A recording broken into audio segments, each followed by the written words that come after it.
अर्थ ये है, सत्य जो है वह उसमें कुछ भी मिला देने से उसका स्वरूप बदल नहीं जाता। ऐसा परिणामवाद का दृष्टि है। और विवर्तवाद का दृष्टि है कि उसको जिसमें मिला दिया जाएगा वो उस वस्तु को बदल देगा। सत्य में यदि कुछ भी आरोपित किया जाएगा तो सत्य का स्वरूप विकृत नहीं होगा, परंतु सत्य जिस भी चीज में आरोपित होगा वह वस्तु अपनी दिव्यता को प्राप्त कर लेगा।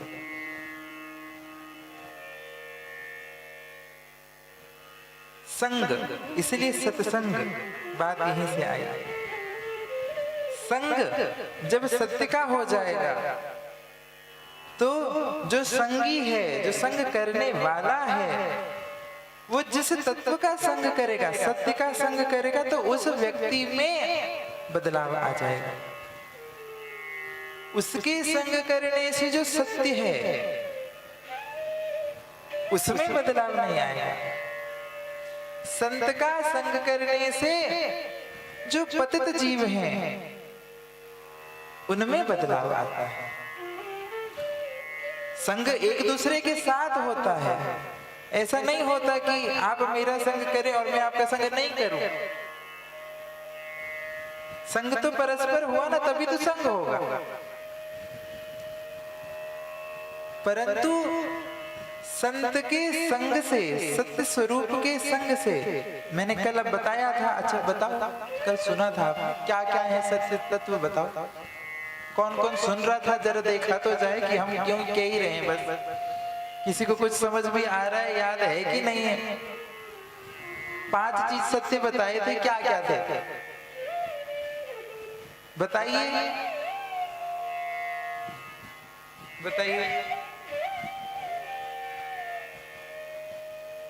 और 5वां नाम रूप लीला धाम। और 5वां जो चारों, ये चारों वस्तु जहां हमको एक साथ प्राप्त होते हैं, ऐसे संत भगवान। तो इनके संग करने से जो संग करने वाला है उसमें बदलाव आता है। सत्य को कभी बदला नहीं जा सकता। जो सत्य होता है वह तटस्था शक्ति है। कहां कहां पहुंच जाएंगे। कई शक्तियां हैं,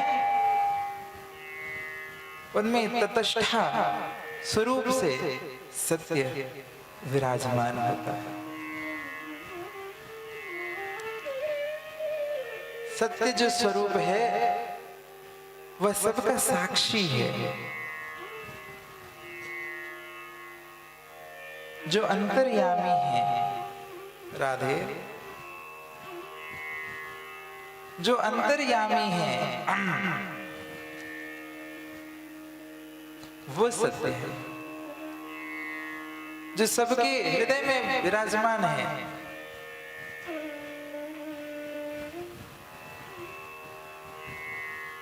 वो सत्य स्वरूप है।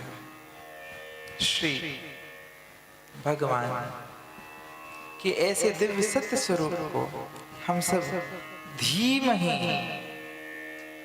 प्रणाम बस नहीं कर रहे, उनका ध्यान कर रहे हैं। प्रणाम तो लोग करते हैं, चलते फिरते गाड़ी में भी ठाकुर जी का प्रणाम हो जाता है। गाड़ी रुकती भी नहीं, मंदिर में प्रणाम हो जाता है। और गाड़ी की हॉर्न बजा के भी प्रणाम हो जाता है।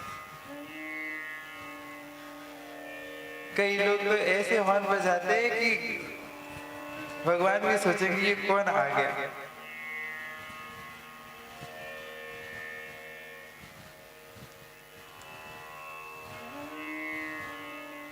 धीमहि ध्यान की करने की बात कही गई। सत्य का ध्यान हो, अनुसंधान हो, हमारे नित्य हर समय हमें उसका एहसास हो।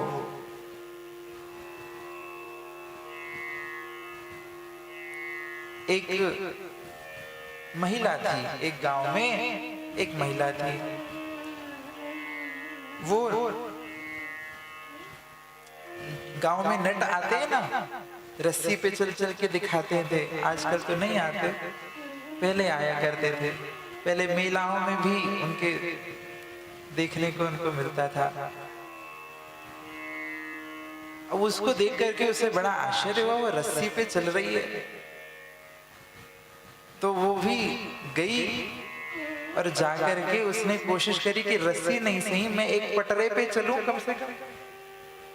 अरे एक पटरे पे नहीं, एक लाइन खींच लूं यहां से वहां चूने से और उसमें ही चल लूं। कोशिश करी पर चल नहीं पाई। उसने जाकर के उस जो नटों का जो मास्टर था उससे जाकर के पूछा, आप इतनी पतली रस्सी में कैसे चल लेते हो? आप क्या शिक्षा देते हो अपने विद्यार्थियों को? ये छोटे छोटे बच्चे कैसे इस रस्सी पे चल लेते हैं? और खाली चलते नहीं, कुछ कुछ बैलेंस करके भी चलते हैं, और बिना बैलेंस के नहीं चल पाएंगे। अगर उनके पास कोई प्रॉम्प्ट ना हो तो वो नहीं चल पाएंगे। क्यों? जब कोई वस्तु उनके पास होती है तब सारा ध्यान उस पे लगा है। आपके सिर पे कोई कलश धर दे, अब दिया जल रहा है सिर पे, अब जब आपकी जो चाल होगी तो सारा ध्यान उस कलश पे होगा। फिर आपको वह रास्ता कैसा ऊबड़ है, खाबड़ है, पतला है, सकरा है, चौड़ा है, ऊंचा है, नीचा है, पता नहीं चलता। इसी प्रकार से जब इस जीवन के मार्ग में, इस पूरे जीवन में हम चल रहे हैं, इस जीवन में भी, इस जीवन की यात्रा में जब हमारा ध्यान उस परम तत्व, सत्य तत्व में हमारा ध्यान लगा रहेगा, तब हमारी सभी प्रकार की जो दुर्गुण हैं, जो विपत्तियां हैं, जो हानि है, जहां हमारा मन भटकता है वो नहीं भटकेगा। ध्यान लगा हो जाता। हम कुछ भी करें, कहीं भी हों, कैसे भी हों, यदि हमारा मन, हमारा ध्यान भगवान के चरणों में लगा रहेगा, तब हमें किसी भी परेशानी, विपत्ति में कोई दुख नहीं होगा। दुख केवल और केवल हमारी उत्पत्ति है। हम जिस चीज को दुख मानते हैं वो हमारी बुद्धि की उपज है। कोई एक ही वस्तु किसी के लिए दुखकारी हो जाती है और किसी को बड़ा आनंद प्रदान भी करती है, तो वो वस्तु दुखित नहीं करती। उस वस्तु के प्रति, उस परिस्थिति के प्रति हमारे जो विचार हैं, हमारे जो आग्रह है, हमारी जो अपेक्षा है, उसके कारण हम उस स्थिति, परिस्थिति, वस्तु, व्यक्ति से दुखी और सुखी होते हैं। भगवान श्री कृष्ण का निरंतर ध्यान बना रहे, उसके लिए 3 चीज की आवश्यकता है, जो इस श्लोक में कह रहे हैं। इस श्लोक का ऐसा अर्थ आज पहली बार हो रहा है।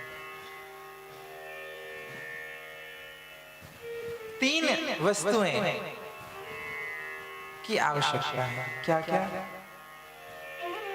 3 चीज ले आओ। क्या? तेजो वारि मृदाम तीन चीज क्या है?